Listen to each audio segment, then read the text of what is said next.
Milo struggles through the park, his super rusty bike, a symphony of loud squeaks. Two kids on gleaming, fancy bikes zoom past him, a blur of speed and effortless grace. "Slowpoke!" shouts Kid 1, the taunt echoing in Milo's ears as they disappear into the distance.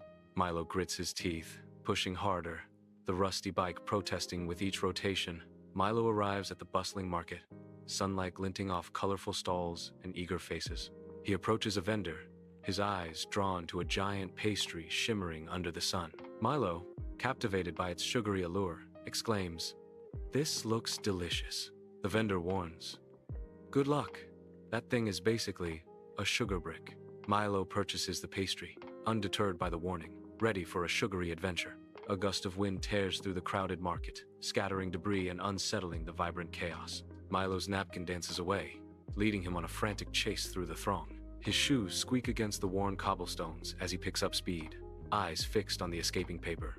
He slides, losing control, and collides with a lady struggling under the weight of her groceries. "Oh no!" cries the lady, her face a mask of dismay as her bags spill open. Milo's eyes widen in comical horror. "Oh yes," he exclaims, his voice a mix of apology and panic. A tiny girl appears silently behind Milo. Her small hand reaches out, a silent offering in the bustling street. She offers Milo a brightly colored toy car, a gesture of pure innocence. "Here you go," the girl whispers, her voice barely audible above the city's hum.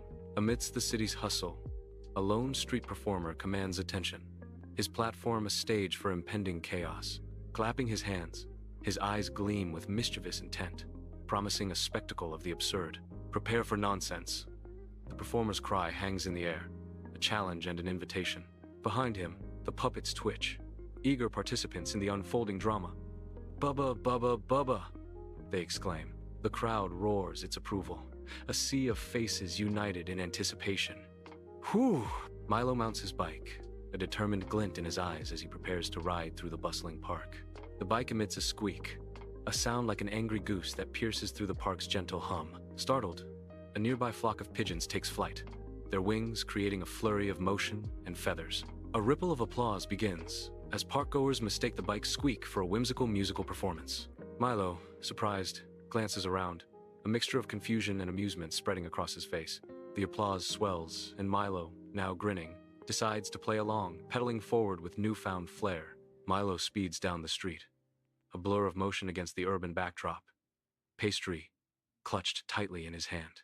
The scent of baked goods hangs in the air as Milo races past a group of kids with envious eyes. "Goodbye," Milo shouts, his voice echoing with youthful exuberance as he disappears into the distance. A trail of crumbs marks Milo's hasty retreat, each a tiny testament to his fleeting presence. Bewildered expressions linger on the faces of the children left in Milo's wake, a mix of envy and longing.